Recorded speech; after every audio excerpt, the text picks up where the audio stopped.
Hey everybody. Hi, my name is Jackie Wallen, and I'm the Associate Director of Counseling Services here at Youth Crossroads. And my name is Joel. I'm also Youth Crossroads Youth Development Programs Director. And secrets out, we're married. Yeah. Been so for a little while. Yeah, 12, almost, yeah, 12 years.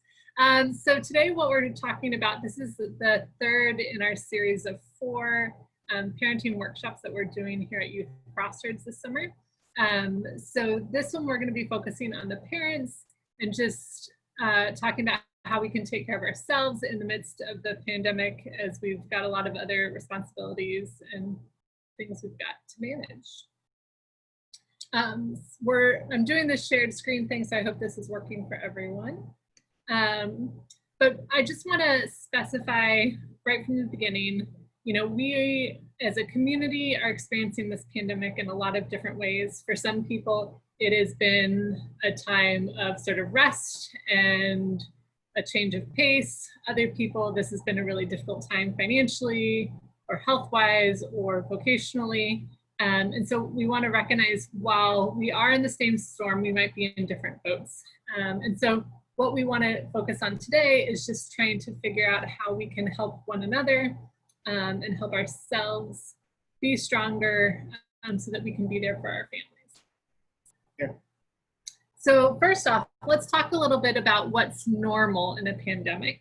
And I think it's important for us to recognize that nothing is normal in a pandemic, and everything is normal in a pandemic. So there's a wide range of feelings and experiences that people might be having. And also, I should preface, I'm a counselor, so I think in terms of mental health. And so we see people who are depressed more, they may have trouble getting out of bed, have really low energy. It just seems like, life is too much at this point. You have other people who their mind is constantly, we call it rumination. So it's constantly thinking and overthinking. You have high levels of anxiety and are just sort of worried at every turn. Other people are super energetic. They may, when women are pregnant, they call it nesting, when they're trying to organize and create structure in their home. So that might be you, where you feel like, life is chaotic around you. And so what you can control is if your spice cabinet is organized or your socks are all matched up, or, whatever it is. Maybe you're deep cleaning or, whatever. So I was a little anecdote on that. So at Youth Crossroads, I help run our high school youth leadership program. And so we've been, all throughout this time, we've been doing multiple times a week, like these Zoom calls, Zoom check-in, or Zoom meetings with our high school students. And so, this was probably April, so we had maybe, April, things look different in April than they do now, right? But a lot of our high school students hadn't had a lot of opportunity to do very much of anything in April. They had been home for about a month. One of our high school students said that he had, I think within the past 4 weeks, had arranged, thank you, the layout of his bedroom like 10 or 12 times. So, which was, and we were like, that's cool. He's like, yeah, it's just like gives me something to do. And honestly, that was great. Like, I mean, there's so many other negative ways to channel your energy. So I felt like every time we had a Zoom call, I got to see a different layout of the room. That's funny. Yeah, so you might be, getting things done, or you might be avoiding all of your laundry list of things to get done. You might be in denial that there's stuff going on around you and just trying to pretend like life is normal. I think that we've heard a lot. I think we're maybe hearing it less now, but I think especially in the beginning, people were saying, "Oh man, I can't wait for things to just get back to normal," right? And I think that again, maybe reality is setting in, but there's still kind of that conversation, right? Oh, maybe in a few months things will be back to normal. We don't know, but I think that and some of that is helpful. Some of that can, being optimistic, being optimistic and being hopeful, and not being constantly full of dread is important. But there's always this balance, right, between hope and naivety or being unrealistic. expecting there to be a quick kind of easy fix, either for us kind of internally, personally, or like globally, right? This is super complex, and it's becoming increasingly, I mean, in some ways it's becoming more complex, right? Now we're thinking about what, for us as parents, what's school going to look like in a month from now, right? I mean, that's a whole nother layer of complexity for life and for people's work, and we haven't even completely seen the, some people, the unraveling financially is just beginning. Well, I don't know why I was rabbit. Why am I rabbit trailing? I think it's important to be realistic and hopeful, but not in this kind of complete denial phase. I think too, denial was easier, I think, early on, where you could watch a bunch of Netflix shows, especially, teenagers, again, that we were working with, were watching full-on series, in a couple of days. In a day. And now that's not healthy. If this was going to go on for a week or two, for sure, like, it's okay to try to avoid a little bit or be in a little bit of denial. But we're on month 4 now? It's and I think it's been since 1999. It feels like. But we need to try to figure out a new sense of normal too. And fear and worry is really normal. And I will say, when I look at this list, I've experienced all of this at different points over the last, maybe today, but definitely over the last few months. And Joel, as my husband, has seen me experience some of these, and sometimes we're right in sync, we're experiencing them together. And other times, I might feel like I just want to avoid and watch Netflix, and he's like nesting and organizing and getting stuff done. And it's just important to be aware of how people are processing around you too.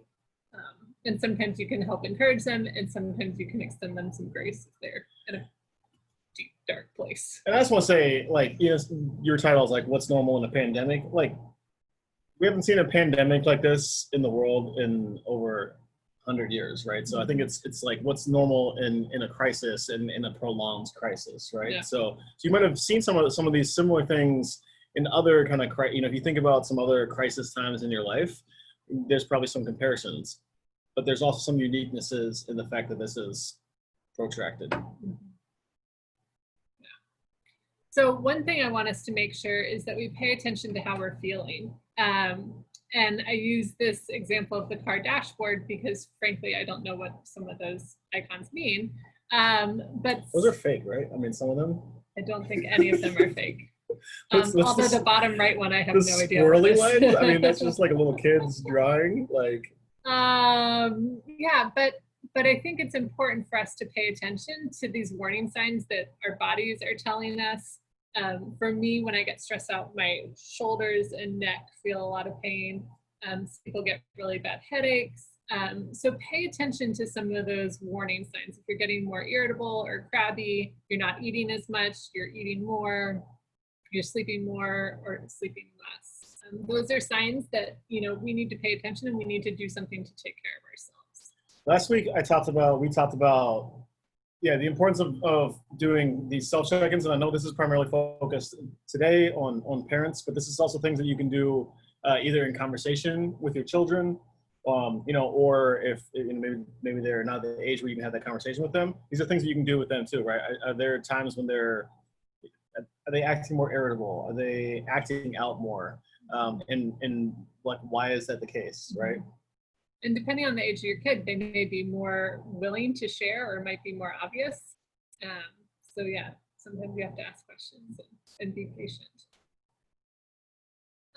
So a lot of what I do for Youth Crossroads is I do trainings for community organizations, schools, parents about common reactions to stress and trauma. And so this is kind of pulled from that, because the reality is we are in a very stressful and traumatic time. And so there are going to be sort of this plethora of symptoms that we will be experiencing. And again, what may be true for me may not be true for the people that I love, and vice versa. And so I think it's important for us to sort of know about all of them. And so this comes from a worksheet. If you are interested, feel free to email me. I can send you more information about this. But essentially there's 5 different categories. So there's physical issues. So again, the headaches, the GI, so stomach aches, intestine issues, acid reflux, that sort of thing, muscle pain, chest pain, breathing difficulties, trouble sleeping. Then there's the emotional reactions, which we've talked about, that anxiety, the worry, the depression. And then there's behavioral changes. So again, that impacts our energy levels, eating more, drinking more, eating less. There is withdrawal. So just sort of pulling away from activities that we really enjoy. Cognitive impact, which is having difficulty concentrating, loss of attention, flashbacks. A lot of times we think of PTSD symptoms here. And then spiritual.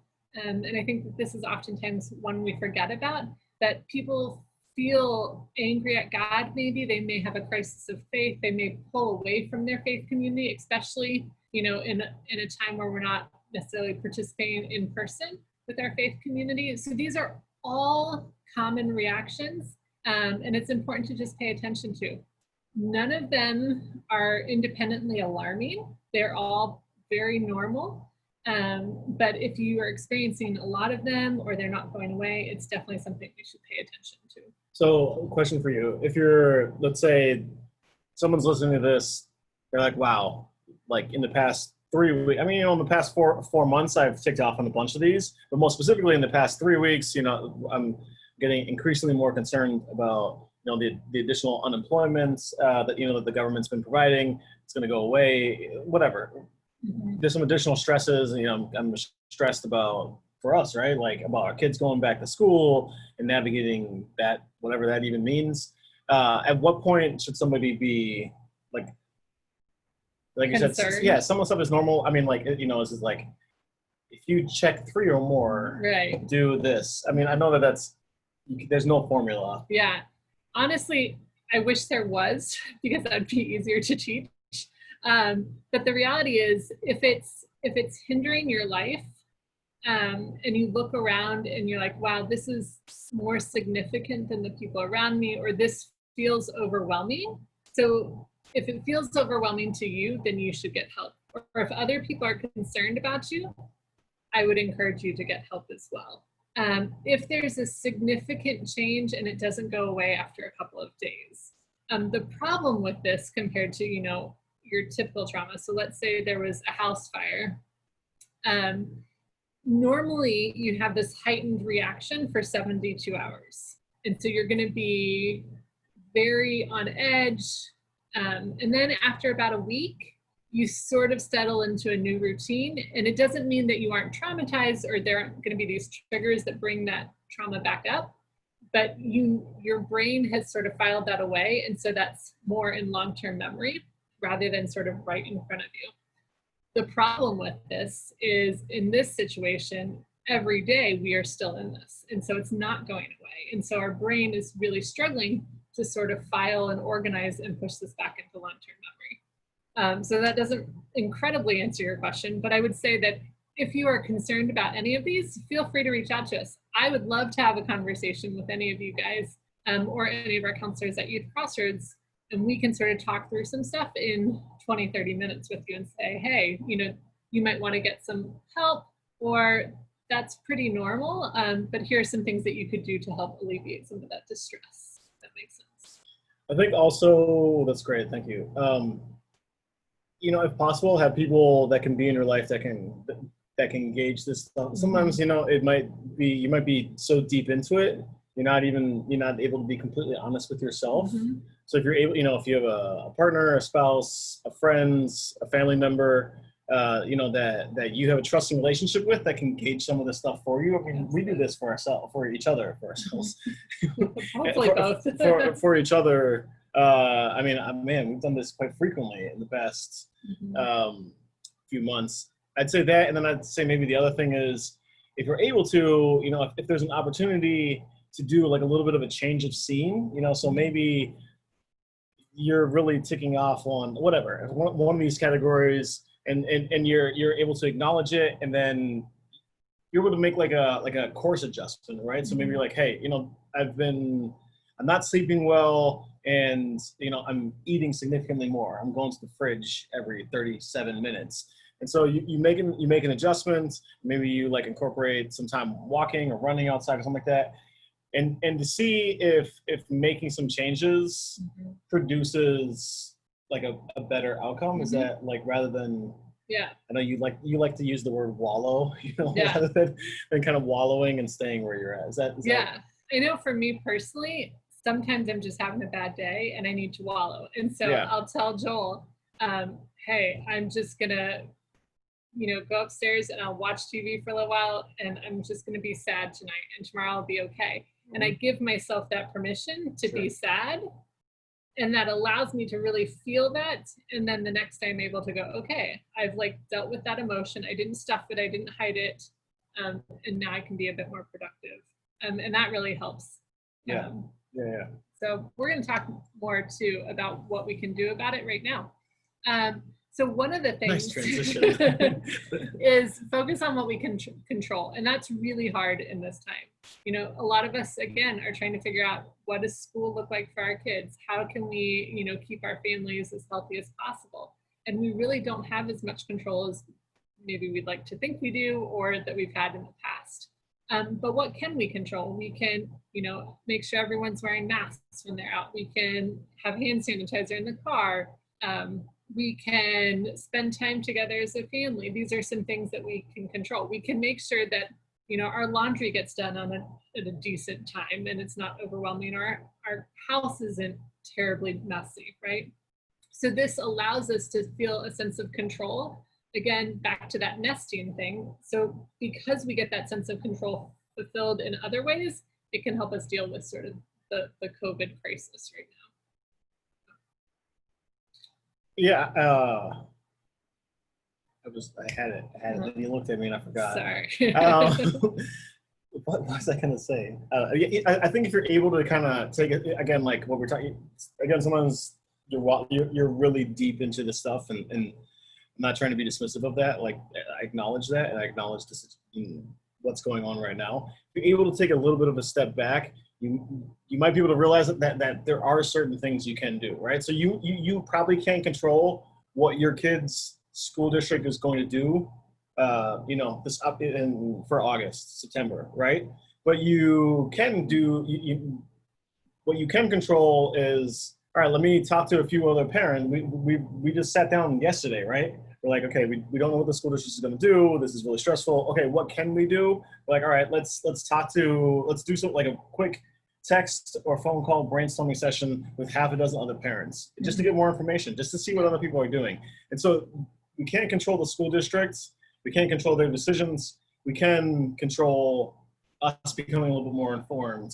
Us, other parents that we really respect, reaching out to them and seeing how they're navigating, two working parents, kids that you thought, life just looks different. And so if you're able to take a little bit of a step back, and again, if there's other people in your life that in that taking a step back, you're able to have a little bit of a conversation, then you might be able to see that there are some things that you can control. Yeah.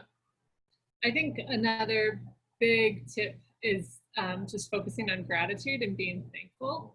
I'm a huge Brene Brown fan, and if you guys haven't seen her podcast or listened to her podcast, I highly recommend it. But she talks a lot about just being thankful, and it's something that we're trying to work on with our kids is, what are things that we are thankful for, because it just feels really dark and heavy right now. And so if we can focus on things that we're thankful for, whether it's, the butterfly bushes we planted in our front yard. They look really great. As long as they don't die. Or is it time to play in the backyard? Or is it snuggling and watching YouTube with the boys, in the evening? How can we focus on little things that bring us a lot of gratitude? Because our mind has a huge impact on how we feel about things. So 2 weeks ago, we talked about this thing that we often do with our kids. It's a really simple, for lack of a better word, icebreaker, conversation starter. And we do this. I do this with my high school, middle school students at work at Youth Crossroads all the time. But we now do it with our own kids, and it's called we call it high, low, ha. And so at the end of the day, sometimes around dinner, sometimes before bedtime with our boys, we talk about what was a high for the day, a high moment, a good moment. What was a low moment for the day? And what was a aha, like something funny that happened that day. And I think that doing that, sometimes it's really easy to come up with lows, right? I think if you think about the past few months, it wouldn't be hard for you to tick off, quite a list of some lows. But there's also been some good things that have happened, right? Inevitably, there's been some good things that have happened, and there's been some funny things that have happened. And doing that kind of exercise, either individually or as a family, helps balance some of this weighty negativity out. I think also giving ourselves grace. So we want to focus on thankfulness, but then grace, and just recognize that this is a unique time to be a parent. And so lowering our expectations, especially if you're sort of this people pleaser, perfectionist. And so you might not be hitting all the numbers that you want to professionally. Your emails might have spelling errors, or not to throw you under the bus, your Facebook posts might have some spelling errors. Just recognizing that we are doing the best we can. And really the number one thing that we can do is to take care of ourselves and to love the people around us well. And all the rest is just bonus right now. You skipped it, but I really like to contribute to the well-being of others. There's something really beautiful about humanity in that being intentional about focusing on other people. Again, we need to be taking care of ourselves. That's the kind of the whole crux of this presentation. But focusing on other people actually does us a lot of good. And so what we've realized that in our at Youth Crossroads, in our high school youth leadership program, a huge component of the program is providing students with service opportunities. And yeah, I mean, we coordinate 40 plus service opportunities for our high school students annually.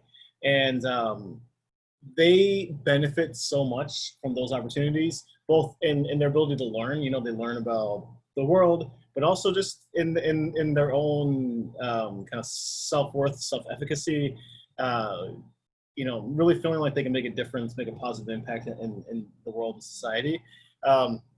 There are ways for you to contribute to the well-being of others. Even as we're maybe not around each other, it's harder to go volunteer at the local whatever. But you probably actually can volunteer in some capacity somewhere. You can send texts to people. You can make a phone call to somebody and check in on somebody. It wouldn't take a lot of effort for you to be able to take that step back and say, what are one or two things that I can do that can contribute to the well-being of others in the next day and the next week. Yeah. And here's just 9 tips, and we're not going to go through them all, about different ways that you can cope through crisis. And these are just some simple ones. I think the first one can be really, really helpful for people is limit media exposure.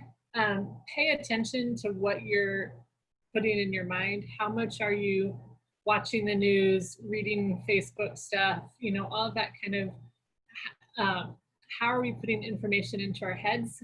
Especially when are we doing it? Are we doing it right before bed, where it's going to cause us to worry and not get good sleep?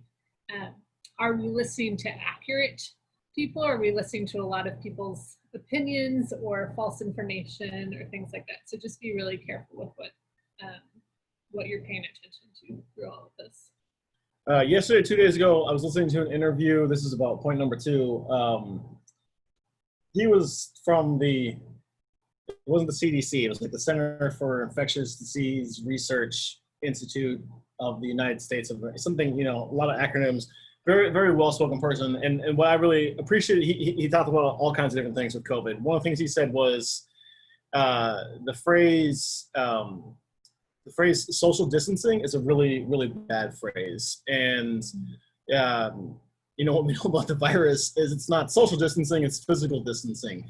That the virus spreads when there's not enough physical distance between people. That doesn't mean that we can't stay socially connected. It might take more creativity. It's definitely going to take more intention, but it's important and doable. Yeah, absolutely. I think another thing that's really important, and in trauma work, there's also this huge piece about resiliency. And all of us have been through some difficult situations. Some have experienced a lot more stress and trauma in their lives, others maybe a little bit less, but all of us have overcome some challenging things. And so think about what helped you or who helped you in those tough times. And then and capitalize on that. Remind yourself of that. If you can reconnect with that person or do some of those hobbies or activities, that can be really helpful. We talked a lot in some of our other things about keeping a routine, so we're not going to talk too much about that. But I do want to say, like, basic needs, getting good sleep, eating healthy, and getting exercise, those can all be really hard things to motivate yourself to do when we are stressed. But by and large, I promise you won't regret it. If you exercise, if you eat healthy, and if you get good sleep, you can't go wrong. And I have to tell myself that regularly as I stare at the bag of peanut M&Ms over in the corner there. Yeah.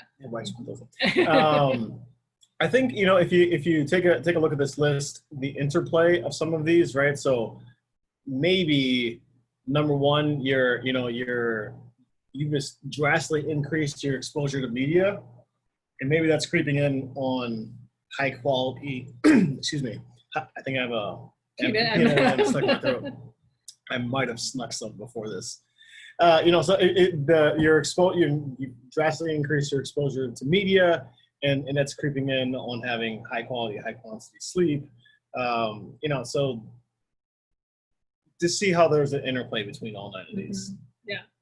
And then for the last one, it is okay to seek professional help. It doesn't mean that you're crazy. It doesn't mean that, you're losing it. It just means that you need a little bit of help.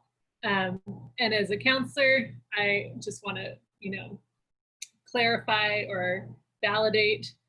Counseling's a lot like dating. I've been married to you for a long time. I know I've gone on a lot of dates with you. I've never heard this before. So I say this to a lot of my clients, especially the first time. Counseling's a lot like dating. If you find in that first session that it's not a good fit, that's okay. Find someone else. Don't just give up on dating forever. And don't marry the wrong person, but date around till you find a really good fit. So I found a good fit in many ways. Dating or whatever. Yeah. So anyway, yeah, so it is okay. And there's really easy ways to connect with a counselor now. A lot of people are doing this over Zoom or, other sort of telehealth opportunities. So you often don't even have to leave your house. Nope. I'll speak on this one just because I know I've talked to a lot of moms, and the mom guilt is real. We regularly feel like we're not enough. We're not either working enough, or we're not home enough, or our house isn't clean, or our food isn't nutritious enough, or, I spent almost all weekend with my boys and then worked just a few hours today. And then as I was getting ready to start working again, they said, "Mom, can't we just snuggle on the couch?" And it's like, oh my gosh, I would love to just snuggle, but I also have to work. But it tears at my heart. And so I want to encourage you guys that your kids need love, and it will be imperfect in all of this, as it always is. But they see you, and if you are demonstrating them love, even if you have to say, "No, I can't snuggle, I have to work," that's okay, and they'll be fine, and you'll be fine. And then just to encourage you that if you feel like you're failing, you're not alone. Even those people that seem like they have it all together also feel like that. So, and I know dads feel this too, but I think it sometimes looks a little bit different. I think there's a lot of societal pressure. I think in a relatively equal approach to parenting, but I think the societal pressure, there's plenty of research, right, around working moms and the pressure that society puts on mothers most intensely. I think significantly more intensely than on fathers to have a job, have a career, be advancing yourself in that regard, while also being super mom and and if possible, be busting out some good pics for Instagram. Like that. That's kind of that's often the expectation, and I think that the guilt, and I think that we're not, this isn't even like unique to us, right? Quite frankly, we copied and pasted. You copied and pasted that from an article, right? The mom guilt is real. And that's not like a knock on you. Like that's just to show that this is very much the case. Many people are experiencing this. Yeah, absolutely. So again, and we've talked about this for several other of our presentations, and we're going to talk about more next week, but just different ways to support your families. Just be there for them, pay attention to them, and notice if there's change going on, check in with them, validate their feelings, because they'll be up and down just like ours are. Be really intentional about how you talk about this stuff. You know, even the littlest kids are paying attention and observing. So be aware of how you're phrasing things. If you sound hopeless and destitute and overwhelmed, they're going to pick up on that. But if you talk about how, you know, hey, this is an opportunity, we get to spend more time together as a family, or, you know, hey, we get to connect with people differently, or we're playing games over FaceTime or whatever, they're going to pick up on that, and they're going to find safety and security in that as well. A while ago, I had a friend challenge me by asking, like, what's one thing that COVID has taken and what's one thing that COVID has given? And I don't know, that was really profound for me. I think, and when I heard that, in that moment, I was thinking a lot of what COVID has taken. And I wasn't thinking a lot, again, in that time, what COVID has given. And it has given some things, right? Some positive things, of course. So that's the context of that question. And so I think, are there opportunities for us to have that type of conversation or similar type of conversation with our kids? Absolutely. All right.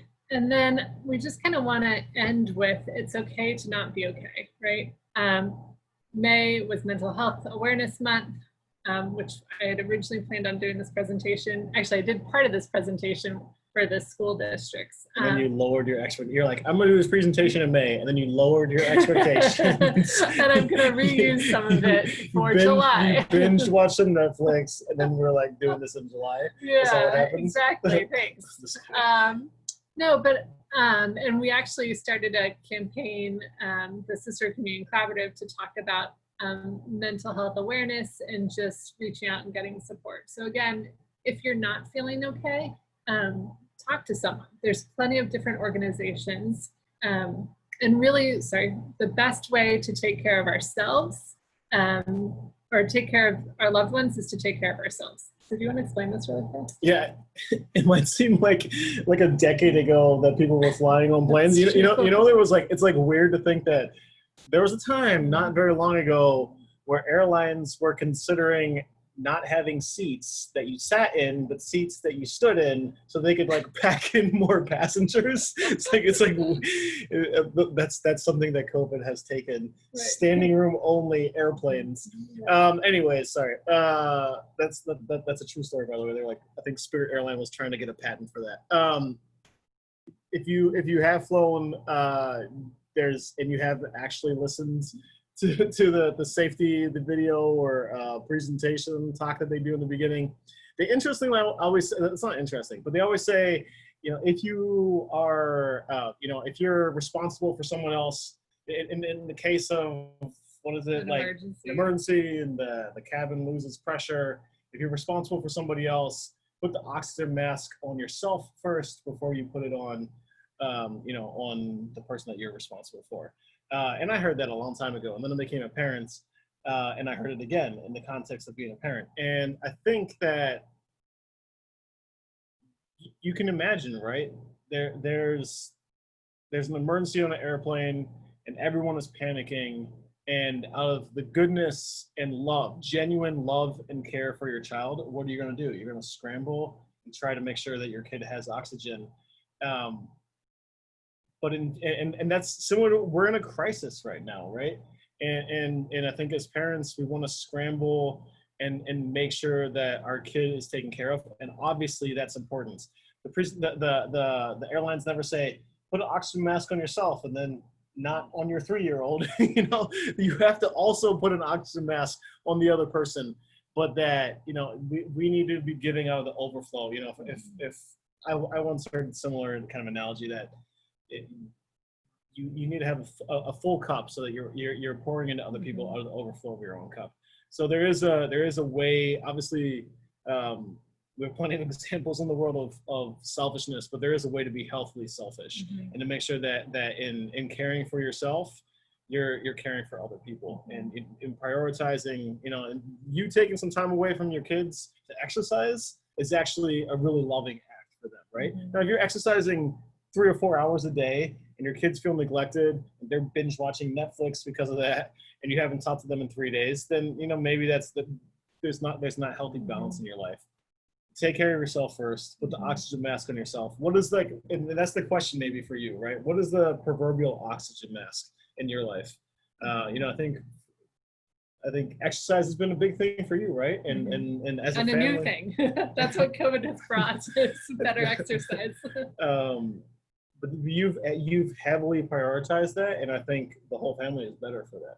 So I think, you know, if we're not taking care of ourselves, and again, we see this all around us, right? People are drinking too much, they're sleeping too much, you know, they don't have the energy, then they're not able to be there for their kids. So like in this picture, if the mom doesn't put on her oxygen mask first, she'd be passed out because of lack of oxygen. So the next sort of crisis where she needs to take care of her kid, she can't do.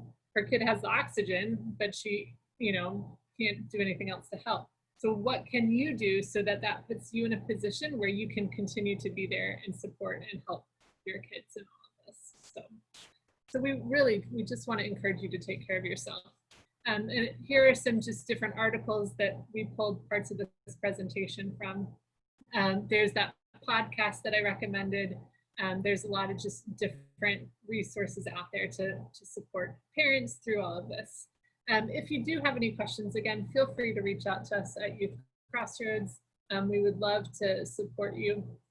Our number is 708-484-7400, and then you can just listen to the prompts. This is Joel, I'm Jackie, and we'd love to chat. All right. Enjoy the rest of your day, and see you later. And hi. Oh.